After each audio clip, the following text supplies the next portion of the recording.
Bueno, solamente para cerrar el capítulo del señor Ayala, creo que esa renuncia irrevocable debió ser presentada hace bastantes días atrás. Con el ex ministro de Defensa, además el ex jefe del Comando Conjunto de las Fuerzas Armadas del Perú, Jorge Moscoso. Y con él vamos a hablar sobre esta renuncia irrevocable y reacción posterior del presidente Castillo para aceptar esa dimisión de su ex titular de Defensa y para conocer cuál tendría que ser el perfil de quien ahora mismo ocupe ese cargo ministerial. Muy bien, y le damos la bienvenida. ¿Cómo está, señor Moscoso? Buenas noches y bienvenido a Exitosa Te Escucha. Muy buenas noches, un saludo a ambos y un saludo también a todos sus televidentes y oyentes. Muy bien, son 6 días en los cuales Walter Ayala puso su cargo a disposición y hoy día finalmente el presidente Pedro Castillo lo acepta. ¿Cuál es su lectura de este momento?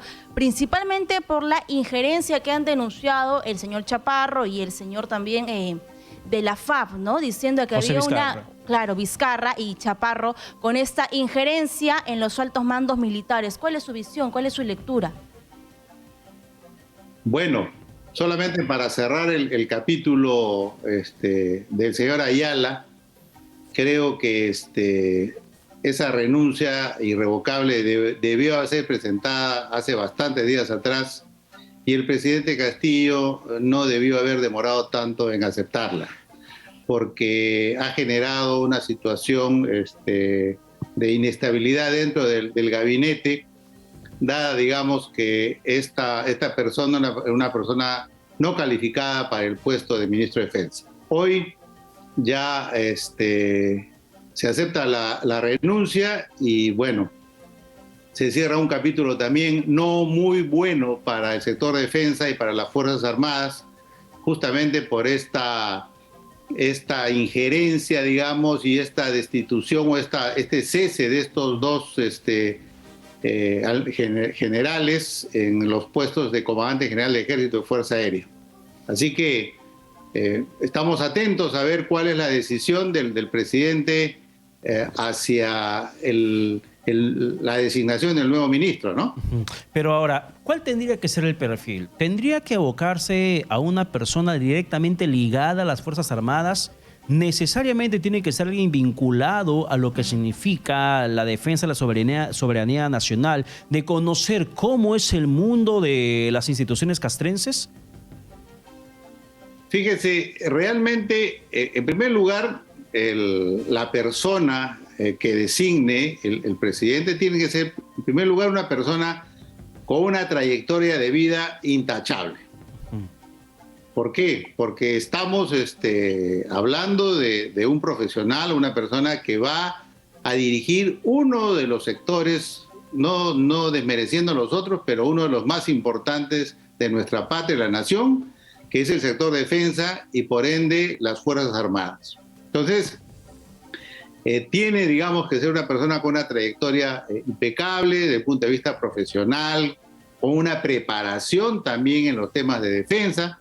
No hay que ser un especialista y por ende no necesariamente tiene que ser un miembro de las Fuerzas Armadas en retiro, puede ser un profesional. De hecho, hemos tenido ministros civiles que han hecho de muy buen trabajo. Yo cuando he sido jefe del Comando Conjunto, yo he trabajado con algunos de ellos.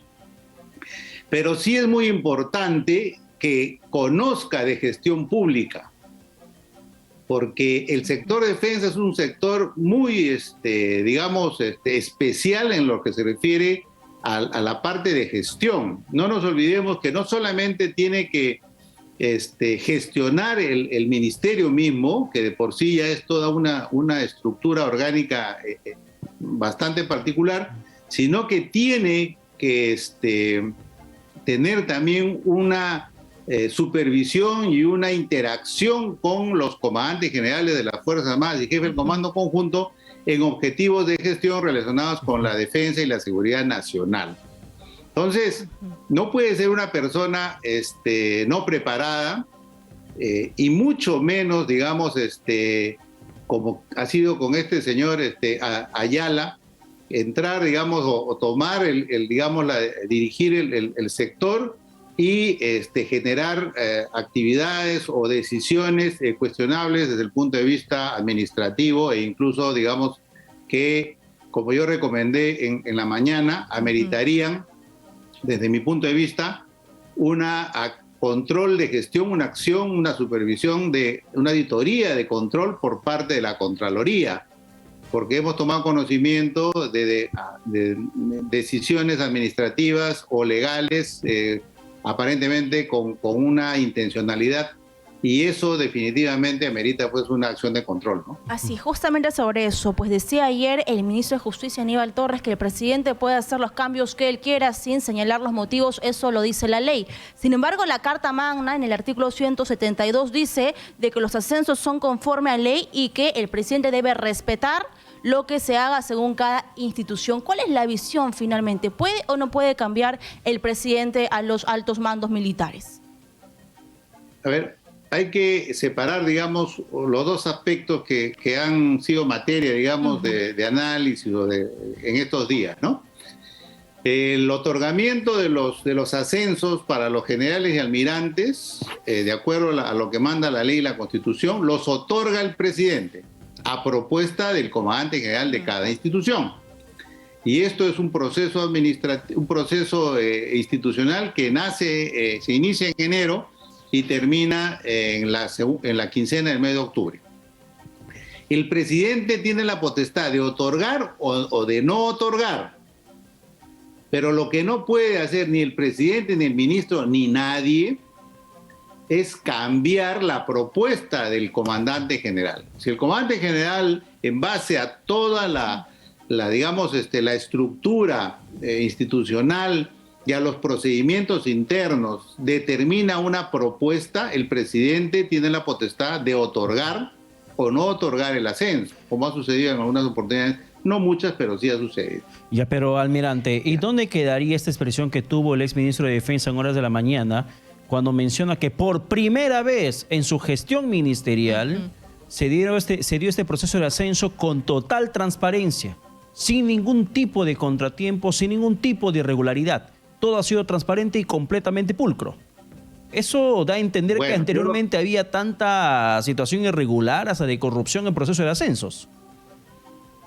Bueno, lo que yo le diría al señor Ayala es que antes de emitir una opinión como la que ha emitido en la mañana, evidentemente tiene que informarse y ser muy cauto, porque aún habiendo renunciado todavía ejercía algún tipo, digamos, porque al no haberse aceptado la renuncia todavía seguía como ministro. Eso lo desmiento categóricamente, porque el proceso, nosotros como miembros de la Fuerza Armada basamos nuestro desarrollo institucional, entre otros procesos, en de los ascensos, que es muy importante. Entonces, temerariamente este señor Ayala no puede decir de que él ha sido el único que ha hecho un proceso transparente, porque eso significaría que los otros no lo han hecho así y que las Fuerzas Armadas se manejan de una forma no institucional, y eso es temerario y eso de ninguna manera lo podemos aceptar, ni siquiera tener por asomo. Ahora, como en todo proceso, hay personas que por razones de tipo personal o profesional consideran que han tenido, digamos, oportunidad para ascender y no han ascendido, y bueno, tienen los canales administrativos o también judiciales, legales, para poder interponer las acciones administrativas, porque eso está previsto en la misma ley. Entonces, en ese sentido, creo que ya con esto cerramos, digamos, el capítulo del señor Ayala, un capítulo realmente oscuro para el sector defensa.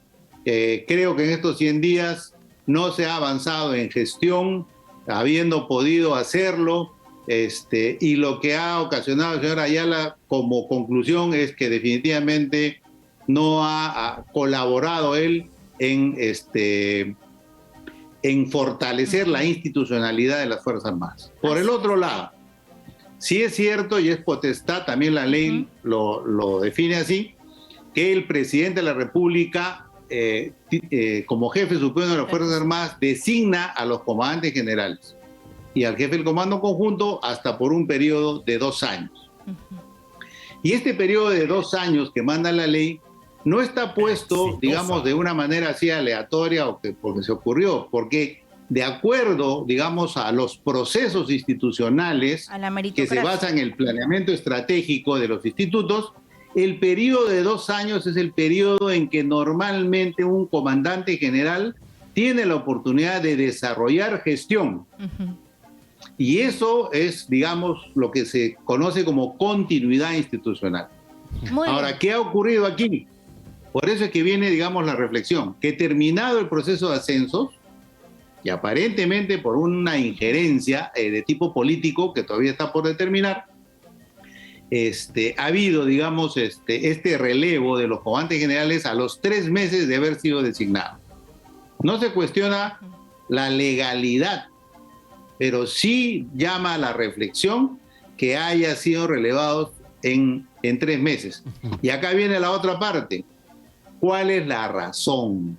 ¿Cuál es la razón? Justamente, Lo he escuchado ayer. por favor, sin que Sí. se me vaya la pregunta, ¿debería ser citado el presidente Pedro Castillo para que explique ese motivo del por qué se intentó, porque no se logró, simplemente se intentó? ¿Y cree usted que el señor Vizcarra y Chaparro han hecho mucho escándalo, han levantado mucho polvo, favoreciendo a un sector del Parlamento Nacional que, entre comillas, grita vacancia todo el tiempo? Fíjese, le corresponde al Congreso de determinar si efectivamente en el avance del proceso de investigación correspondería que el señor presidente pueda asistir a dar, digamos, algún tipo de informe. Eso le corresponde al Congreso.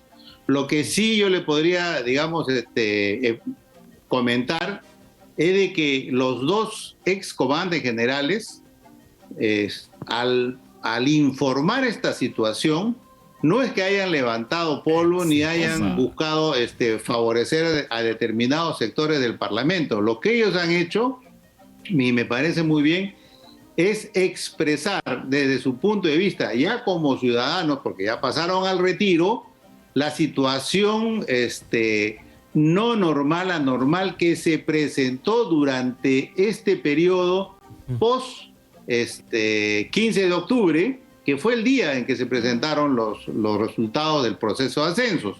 Y esto lo digo porque, de acuerdo a la ley y a la propia directiva del Ministerio de Defensa, la publicación de los ascensos debió haberse realizado el día 16 de octubre en el peruano. ¿Qué día se realizó la publicación? El día 23. ¿Por qué no se hizo el 16 y se hizo el 23? Habiendo los comandantes generales presentado su propuesta, como corresponde de acuerdo a la ley, antes del día 15. Esa es una pregunta que todavía no tiene respuesta, ¿no? Bien, Almirante Moscoso, muchas gracias por la comunicación Gracias. alcanzada. Que tenga buenas noches. No, de igual manera, muchas gracias a ustedes. Hasta luego, un saludo. Muchísimas Gracias. gracias. Ha sido el exministro de Defensa, el almirante Jorge Moscoso, además ex jefe del Comando Conjunto de las Fuerzas Armadas del Perú.